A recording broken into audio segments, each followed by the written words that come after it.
Külün üzerini örten ince rüzgar, şehirdeki her şeyin bir gün toza döneceğini fısıldıyordu. Biliminde, insan kalbinin de. Ben, Viktor. Gece derslerine sığınan bir çırak, laboratuvarda harf harf ilerleyen biri. Ateşi çalanlara özenen ama yanmayı hiç hesaba katmayan biri. O gün üniversitenin taş merdivenlerinde hocam Raut bana şöyle dedi. Bilim bazen bir mezar taşıdır, bazen bir doğum belgesi. Hangisini eline alacağını kalbin seçer. Kafamda yankılandı. Çünkü kalbimle aklım kavga halindeydi. Geceleri yağmurun metale vurduğu ses, camların ardında çakan şimşekler. Ben ise masamda bakır bobinler, galvanik sıvılar, kuru kemik modelleriyle insan vücudunun bir şarkı gibi yeniden çalınabileceğine inandım. Ölümün sadece bir sus payı olduğuna, kısa bir kesinti olduğuna. Bir günlüğe yazmaya başladım. Tarih atmadım. Çünkü bu notların zamanı yok. Kül her çağda yeniden doğar. Gece yarısı, yağmur, şehir uyuyor. Laboratuvarda tek bir lamba açık. Masanın üzerinde yarım kalmış bir kalp modeli, yanında bakır teller. Elektriğin dili var. Bunu biliyorum. Damarla telin ortak bir alfabesi olmalı. Bir kıvılcım. Masanın ucundaki kurumuş kurbağa bacağı seyirdi. Korkmadım. Sadece hızlandım. Yaşam diye fısıldadım. Sesini kesmez. Sadece başka bir kapıdan konuşur. Şehir çöplüğüne yakın, yarı yıkık bir atölye buldum. Kapısı yanmış. İçeri sinmiş duman kokusu hala duruyor. Kül, atölyenin zemini boyunca ince bir örtü gibi.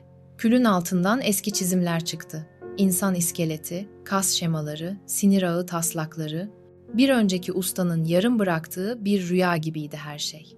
Atölyeyi bana emanet etmişler gibi hissettim.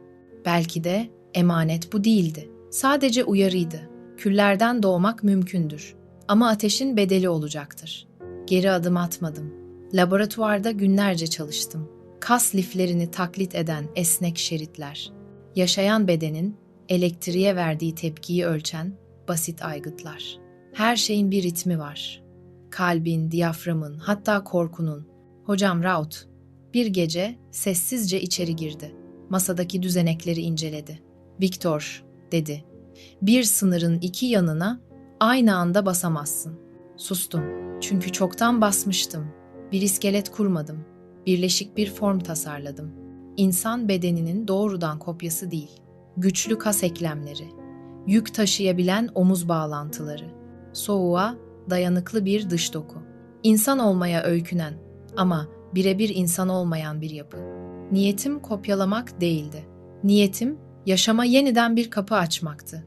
Yanlış kapıyı seçtiğimi çok sonra anlayacaktım. Fırtına yaklaşıyordu. Şehirde rüzgar pencereleri titretirken ben bobinleri ayarladım. Bakır levhalar ısındı. Laboratuvarın taş duvarları elektrik kokusuyla doldu. Dışarıda şimşek, içeride mavi bir parıltı. Düzenek bir an için nefes aldı sanki. Yaşam bir istek midir, yoksa bir yankı mı? Soruyu yüksek sesle sordum. Cevap gelmedi. Ama bir kas şeridi kıpırdadı. İlk titreşim. Sonra ikincisi. Gövde doğru akımı alınca içe doğru kasıldı. Boğuk bir ses. Ses değil aslında. Hava. Doğru ayarlarsam akciğerler hareket edebilirdi. Kolu tuttum. Soğuktu ama buz gibi değil. Birazdan ısınacağını biliyordum. Yeni bir şimşek. Laboratuvarın pencereleri bembeyaz oldu. Bobinlerin uğultusu büyüdü. Ve göğüs kafesi bir kez daha yükseldi. Hayattasın, dedim. İlk hatam buydu. Çünkü yaşam benim iznimi sormuyordu. Gözler açılmadı. Ama bir bilinç kıpırdadı. Kaslar anımsar. Sinirler iz arar. Dünya ile ilk temas sert oldu. Masa devrildi. Cam kırıldı. Geri çekildim. Merhaba, dedim. Sessizlik. Onu insan gibi çağırdım. Oysa o henüz bir yarım sesti. Yarım bir nefesti. Bir kök toprağı yoklarken ne kadar insansa o da o kadardı.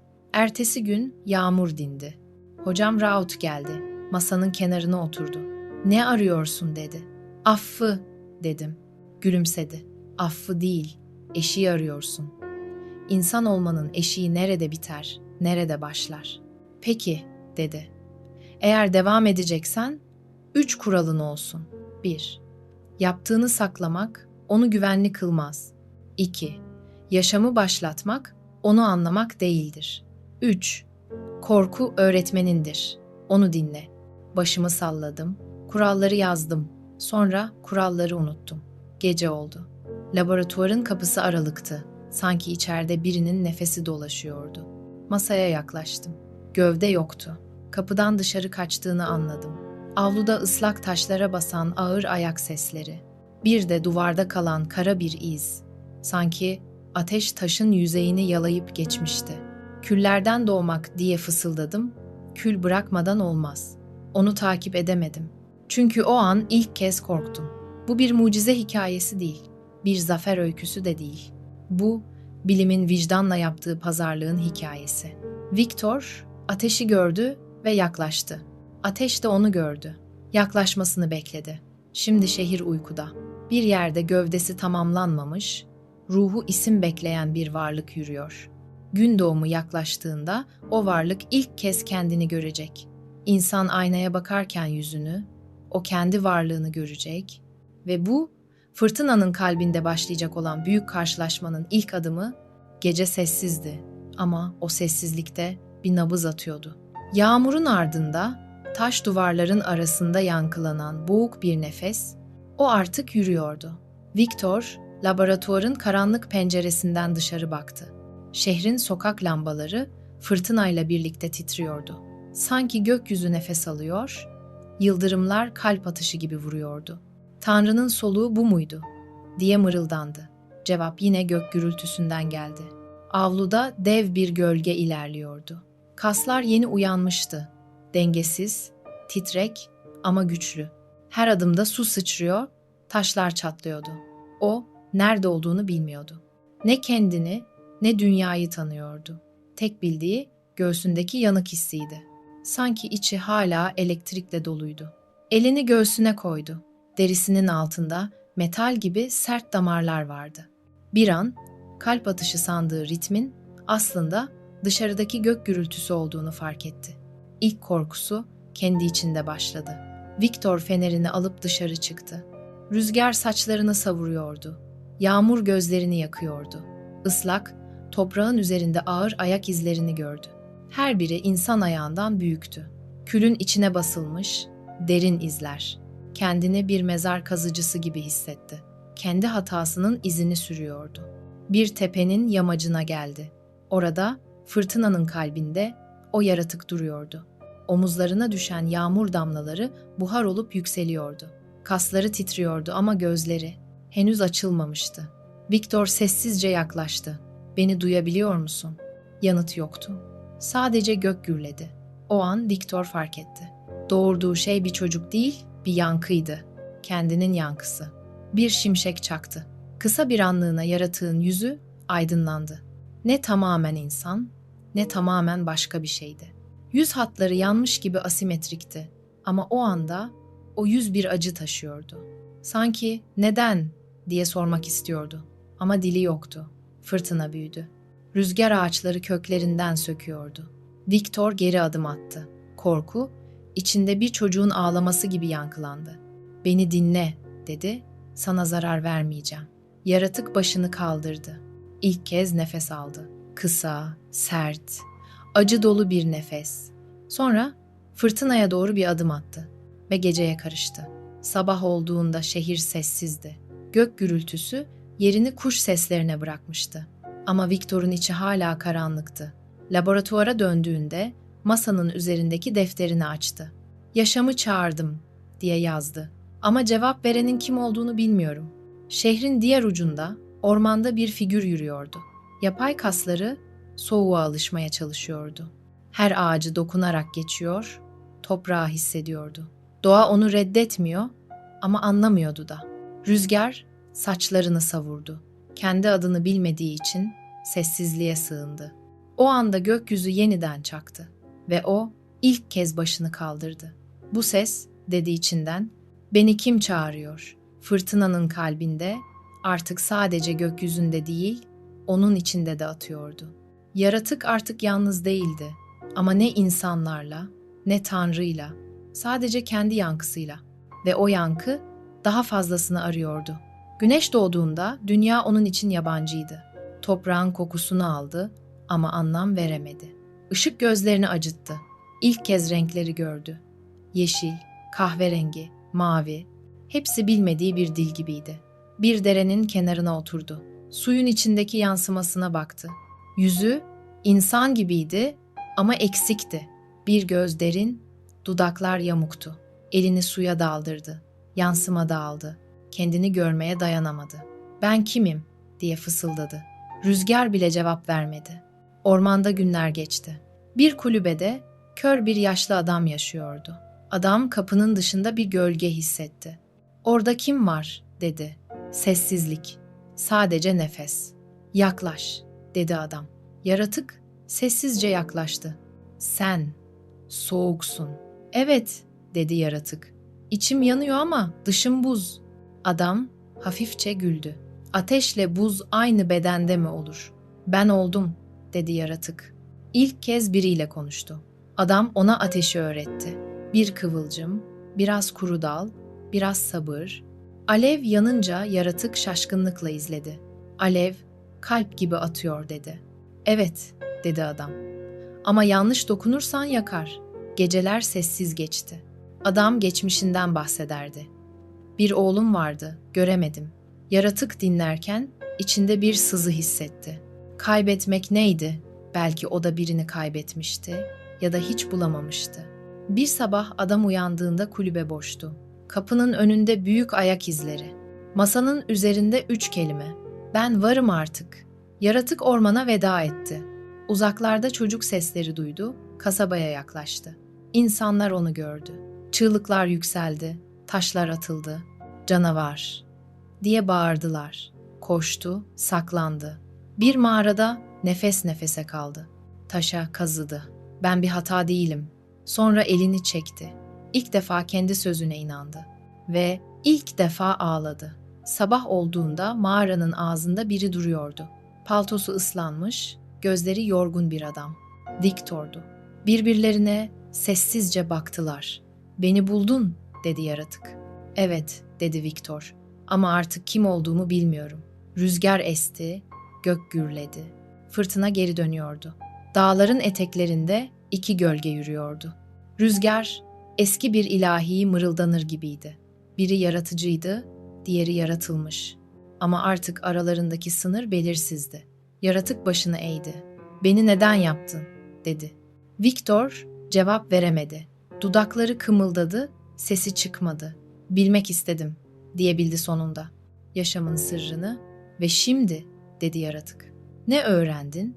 "Tanrı susuyor," dedi Viktor. "Belki de bu yüzden korkuyorum." Bir mağaranın içinde sığındılar. Ateşin ışığında yüzleri kısmen aydınlanıyordu. Yaratık ateşi izledi, sessizce konuştu. "Ben ateşin ürünü değilim. Ben yalnızlığın yankısıyım." Viktor başını öne eğdi. "Yalnızlık bazen Tanrı'nın sesidir." Yaratık başını 2 yana salladı. "Hayır, bu sessizlikte Tanrı yok. Ne seninle konuşuyor, ne benimle. Bizi unuttu." Gece ilerledi. Viktor uyuyakaldı. Yaratık dışarı çıktı, karda yürümeye başladı. Gökyüzünde ay vardı. Soğuk ve uzak. Ellerini kaldırdı, göğe baktı. "Eğer beni unuttuysan," dedi, "ben seni hatırlamayacağım." O anda bir yıldırım uzaklarda düştü. Gökyüzü parladı, dağ yankılandı ve o sessizlikte yalnızca kendi nefesini duydu. Sabah olduğunda Viktor uyanmıştı. Ateş sönmüş, yaratık yoktu. Ayak izleri dağın zirvesine doğru gidiyordu.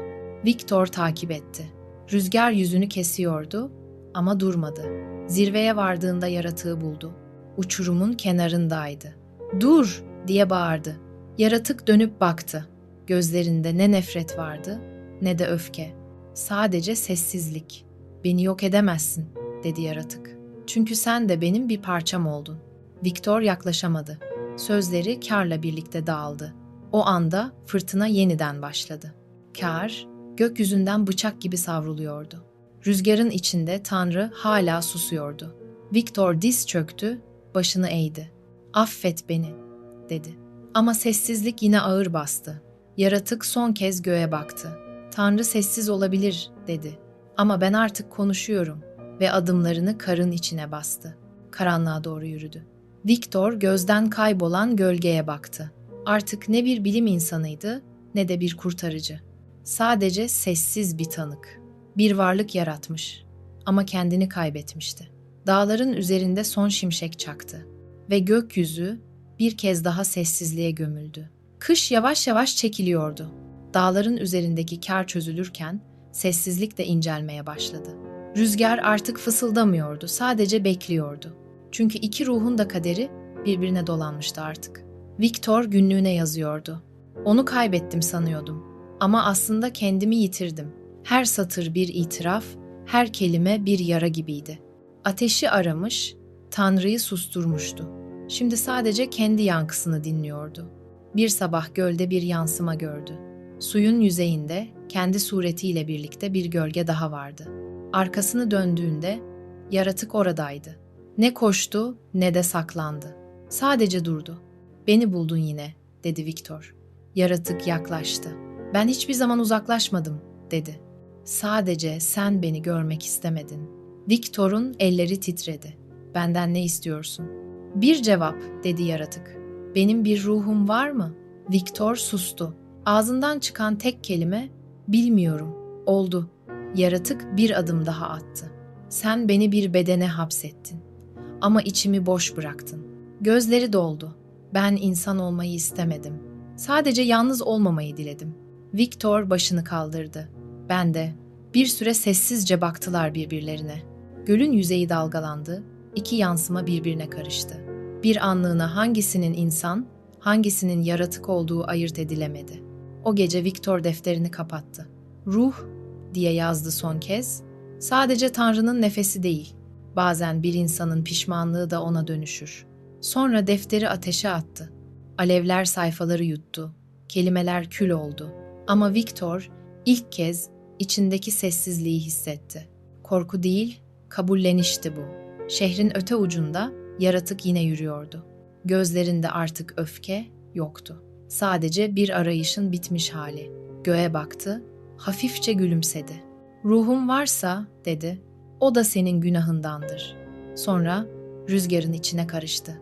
Dağların ötesine, kimsenin adım atmadığı yere doğru. Viktor sabaha karşı uyandı. Pencereden dışarı baktı, karın üzerinde iki iz vardı. Bir insanın, birinin de onunkine benzeyen, ikisi de aynı yöne gidiyordu ve bir noktada birbirine karışıyordu. Gülümsedi. "Ruhun aynası bazen iki yüzlüdür," dedi. "Biri yaratır, diğeri affeder." Gök aydınlandı. Yeni bir gün doğdu ve sessizlik sonunda anlam kazandı. Rüzgar artık daha yumuşaktı. Şehir uzun bir uykudan uyanıyor gibiydi. Ama Viktor'un içinde hala fırtına dinmemişti. Küller dağılmış, sessizlik yerini pişmanlığa bırakmıştı. Laboratuvarına geri döndü. Masada yarım kalmış araçlar, yanmış notlar, her şey bir ömrün ağırlığını taşıyordu. Ellerini masaya koydu. "Ben bilimi değil, kendi yıkımımı inşa ettim," dedi. Geceleri yine yazmaya başladı.